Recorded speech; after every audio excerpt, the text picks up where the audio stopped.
Josè Viegas, you said when it comes to managing the transition to driverless road freight transport, it was not a case of when, but how.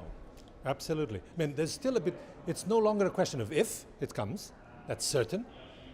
It is a bit of a doubt of when, but especially the purpose of this report is to start looking seriously and giving recommendations about how. Because if we don't do anything, we know how it will be. It will be very, how should I say, agitated, very disruptive, with trucks blocking the roads and possibly violent confrontations. And in the end, it will come. So we want to avoid that turbulence in the transition and do it in a peaceful way, such that the transition can be harmonious and the impacts this will have on the economy, both positive and negative, can be shared in a fair way. That's the purpose. Let's look at the positive first of all. What's the potential of having this technology? Well, the first implications are on road safety.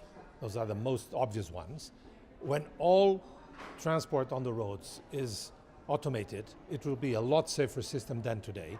There are challenges on the transition because we will have on the same space automated vehicles and human-driven vehicles.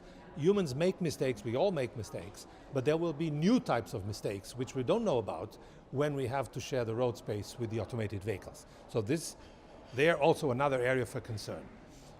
But in overall, the number of fatalities and serious injury will strongly diminish and hopefully will come to zero, very close to zero. Then there are major economic benefits because trade will be able to grow. The costs of the transport will be probably around 40 to 60% lower, 40 to 50% lower than today. That brings a big extension, but it's not only the cost reduction, it's the range increase, because a truck without a driver can be moving 24 hours a day. And so the range per day of operation, per day of delivery is much, much wider.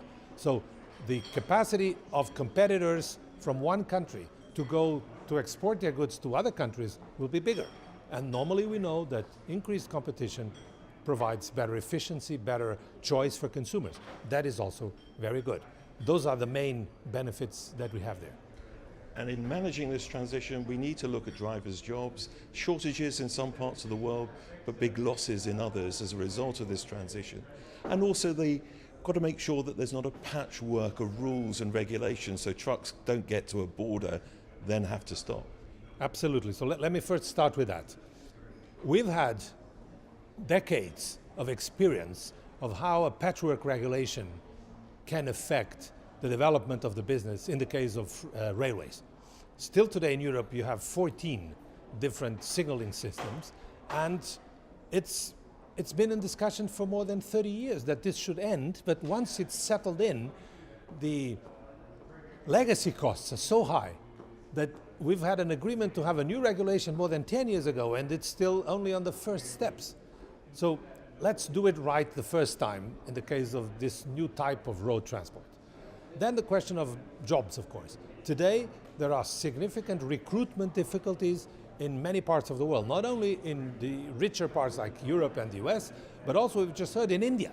It's something which is very difficult to find drivers. In those places where they exist in almost sufficient numbers, it's a very aging workforce. So in the first years of the introduction of the driverless trucks, this will be felt as a relief from the pressure. But the wave will be coming big and fast. So after a while, there will be real job losses. And this is part of the main focus of this report. And we've been looking at how this could be managed. And one of our recommendations that governments may want to consider some kind of management of that speed of that wave so that the surfers don't get crashed into the rocks. It's essentially something like that. Essentially is manage it carefully, because this is for the good, but the transition can be difficult. And so it needs proper care. That's all.